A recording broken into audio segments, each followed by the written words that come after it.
अब पाकिस्तान की जहाज को मार गिराया है।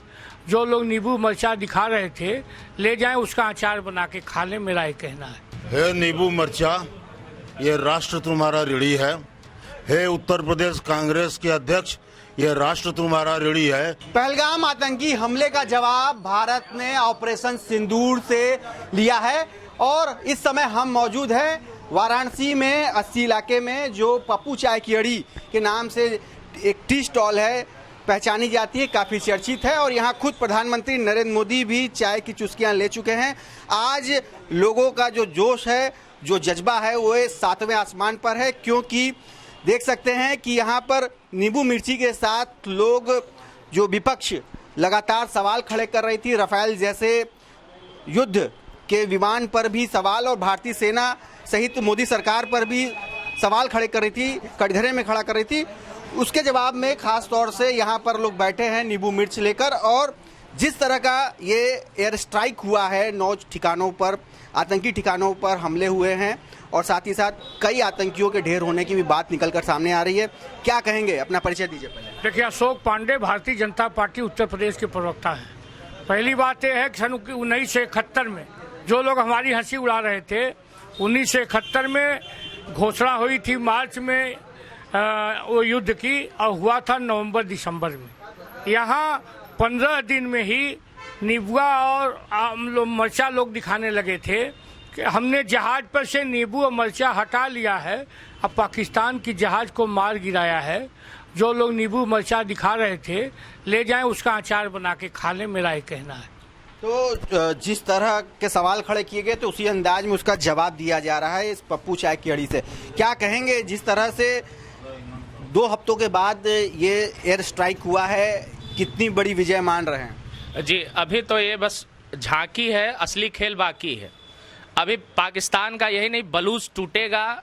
जैसे 2 फाड़ बांग्लादेश और हुआ था, इसी प्रकार अभी उनसे बलूच छीनना है। उसके साथ पाक एक्यूपाई जो कश्मीर है, मुझे वो छीनना है। और भारतीय सेना ने जो आज वो अपनी कर्तव्य दिखाई है, उसको हम लोग तहे दिल से उसका स्वागत और सम्मान करते हैं। और भारतीय सेना के प्रति उनके सोच और ओजस्वता के प्रति हम सभी लोग नतमस्तक होते हैं। और इसी प्रकार से यदि वो हमारे यहाँ 26 लोगों को मारे हैं, तो कम से कम 26,000 लोगों को मार करके भारतीय सेना आए। हम ये आशा भारतीय सेना से आशा करते हैं और नरेंद्र मोदी जी से निवेदन करते हैं कि यह पाकिस्तान रूपी जो यह कलंक है इस पृथ्वी पे, वो कलंक पूरा साफ हो जाए। लगातार पाकिस्तान की तरफ से भी गीदड़ भभकी दी जा रही है, कहा जा रहा है कि ये उसका जवाब देकर रहेंगे। क्या कहेंगे आप, पहले अपना नाम पर? वो तो जब से बटा है तब से गीदड़ भभकी ही देता है और बहुत छोटा है, हमारे सामने बहुत छोटा है। हमें बड़प्पन भी दिखाना चाहिए और उसे औकात में भी लाना चाहिए, और हमेशा ले आया है भारत। हमारे सैन्य बल बहुत ताकतवर है उसके सामने। हाँ, थोड़ा सा परमाणु संपन्नता आ गई उसके बाद और वो बेअंदाज हुआ, लेकिन हम बेअंदाज नहीं होंगे और हमें बेअंदाज होना भी नहीं चाहिए। रहा सवाल पार्टी पॉलिटिक्स का, तो इस मैटर पे हम भाजपाई, हम कांग्रेसी, हम सपाई, हम बसपाई करने का वक्त नहीं है। ये राष्ट्रभक्ति की बात है, हर नागरिक के अंदर होना चाहिए। इसमें नींबू और मिर्चे का कोई स्थान ही नहीं है। आपका अलग अंतर विरोध है राजनीतिक, वो आप करिए, पर्सनली करिए, लेकिन जिसमें राष्ट्र के लोग थोड़ा सा भी कहीं से भी मर्माहत होंगे, तो वो भी एक राष्ट्रभक्ति पे कुठारा ही घात है। ऐसा नहीं कि कोई दूसरे दल का आदमी है तो वो राष्ट्रभक्ति उसके अंदर नहीं है, आपका सपोर्टर है इसीलिए राष्ट्रभक्ति है। ये सब वातावरण को बंद करना चाहिए। ये बहुत क्रूशियल टाइम है। क्रूशियल टाइम है क्योंकि अभी जो अब अगली कार्रवाई की बात कही जा रही है, पाकिस्तान की तरफ से लगातार कहा जा रहा है कि वो इसका जवाब देंगे। तो क्या लग रहा है कि जिस तरह की खुशी हम मना रहे हैं और अभी बहुत जज्बे के साथ हैं, तो क्या लग रहा है इस समय अपना बचाव करते हुए और बहुत ही सजगता के साथ रहना चाहिए? देखिए, डॉक्टर चक्रपाणी ओझा, काशी हिंदू विश्वविद्यालय। सबसे पहले मैं ये बताना चाहूंगा कि जो है जिस तरीके से भारतीय सेना ने जवाब दिया है, ये खुशी ही नहीं अपितु शौर्य का प्रतीक है। और भारत जैसे देश के लिए ये अत्यंत जो है आज गौरवान्वित पल है हर भारतीय के लिए। साथ ही साथ जो लोग भारतीय राफेल पर प्रश्न चिन्ह खड़ा कर रहे थे, कहीं न कहीं आज उनके ऊपर प्रश्न चिन्ह खड़ा हो गया और उनके नेताओं को अपने ऊपर नींबू लगा के चलने की जरूरत है। नजर कहीं उनको लग गई है। सत्ता से 10 साल से बाहर हैं, 10-20 साल और रहेंगे अगर यही कर्म रहा तो। दूसरी चीज कि जिस हिसाब से पाकिस्तान जो ये कह रहा है कि हम जवाब देंगे, तो जवाब देने के लिए 56 इंच का कलेजा चाहिए, और वो मोदी के अलावा किसी के पास है नहीं। अभी आपने इमरान का हाल देख लिया, हमला दोनों तरफ हुआ है, पाकिस्तान पे भी और इमरान पे भी। और मैं तो व्यक्तिगत तौर पे इमरान पे हमले की निंदा भी करता हूं, और पाकिस्तान पे हमला तो सही हुआ है। जिस तरह से एयर डिफेंस सिस्टम को नेस्तनाबूद करते हुए और पूरे उस सिस्टम को भेदते हुए एयर स्ट्राइक हुआ है और 9 ठिकानों पर हुआ है, पता चल रहा है कि तमाम आतंकी भी इसमें ढेर हुए हैं। क्या लग रहा है जिस तरह की शुरुआत हुई है, आतंकवाद का पूरी तरह से खात्मा होना चाहिए? नेताजी नींबू मर्चा का है, नींबू मर्चा ये राष्ट्र तुम्हारा ऋणी है। हे उत्तर प्रदेश कांग्रेस के अध्यक्ष, ये राष्ट्र तुम्हारा ऋणी है। तुमने जामवंत बनकर इस राष्ट्र के शौर्य को जगाया। जिस प्रकार जामवंत ने हनुमान से कहा था, पवन तने पल बहुन समाना, बुद्ध विवेक विज्ञान निधाना, कौन सो काज कठिन जग में आई, जो नहीं होता तुम पाई। उस तरह अजय राय ने व्यंग्य करके नींबू मिर्चा राफेल के खिलौने पर टांग करके भारत के सेना को दिखाया, और सेना ने आज उसका जवाब दिया।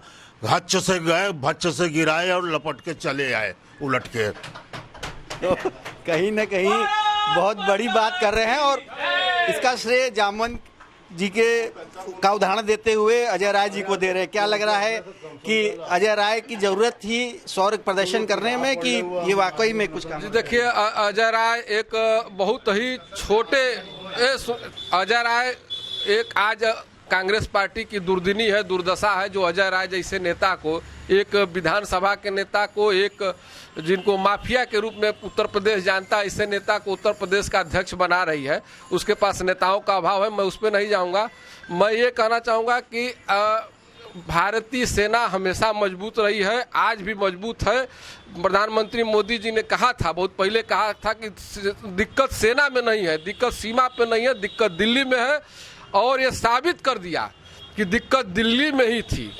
दिक्कत दिल्ली में नहीं होती तो 2014 से पहले का भारत और 2014 के भारत में अंतर स्पष्ट दिख रहा है। अंतर स्पष्ट दिख रहा है, लेकिन पंडित जी इनका जवाब आपसे लेना चाहेंगे। पूरा श्रेय जामवंत जी का उदाहरण देते हुए इन्होंने अजय राय जी पे को दे दिया, क्या कहेंगे आप? देखिए, हमारा ये मानना है कि जिस तरह से उन्होंने सेना के मनोबल को कम करने का प्रयास किया, हंसी उड़ाने का काम किया, आज ये दशा है कि जहाज हमारी गई, रात को पाकिस्तान के जहाज को मार गिराया और नींबू अचार उनके लिए छोड़ दिया, जो हमारी सेना का मनोबल गिरा रहे थे, हंसी उड़ा रहे थे। बात बता दें आपको, इस देश की जनता जो मतदाता है, ये राष्ट्र इस देश के लोगों का है। संविधान भी कहता है कि भारत का है, भारत के लोगों के लिए है। इस देश के वो मतदाता जिन्होंने इस वाराणसी में नरेंद्र मोदी के खिलाफ अजय राय को वोट दिया, या उत्तर प्रदेश में भारतीय जनता पार्टी के खिलाफ समाजवादी पार्टी को वोट दिया, वो आज अपने अंदर अफसोस कर रही होगी कि हमने किन लोगों पर भरोसा किया। भरोसा लायक जो व्यक्ति है, उसने शांत रहा, वो चुप रहा, वो लक्ष्य को तड़ता रहा, वो अपनी प्लानिंग करता रहा। मोदी की सफलता की सबसे बड़ी खूबसूरती ये है, मोदी का जो इनर लाइन है उससे बाहर हवा भी नहीं निकल पाता। यही मोदी और विपक्ष की यही परेशानी है, वो चाहता है कि मोदी हर बात उसे बताकर करें, जो सत्ता में वो बताकर नहीं करेगा, वो कार्रवाई करेगा। क्या कहेंगे आप? अब पाकिस्तान की तरफ से जो चीज़ें आ रही हैं, गीदड़ भपकियाँ आ रही हैं, उसको लेकर क्या कहेंगे? देखिए, गीदड़ भपकियाँ दुनिया देख रहा है, और भारत ही नहीं पूरा विश्व देख रहा है। और पाकिस्तान की क्या औकात है दुनिया जान रही है। जो खाने बगैर मर रहे हैं कटोरा लेके, वो क्या करेंगे? महत्वपूर्ण बात यह है, जिन्होंने सेना के कार्यशैली पर प्रश्न चिन्ह उठाया था, कहीं न कहीं आज सेना ने अपने कार्यशैली से उनको उत्तर दिया है।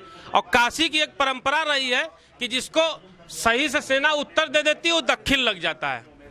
तो ये थे हमारे साथ वाराणसी में 80 मोहल्ले में पप्पू चाय की अड़ी पर जुटे तमाम काशीवासी, जो न केवल सेना के शौर्य यानी ऑपरेशन सिंदूर से काफ़ी खुश भी हैं, लेकिन साथ ही साथ चर्चा काशी में नींबू और मिर्च को लेकर भी है।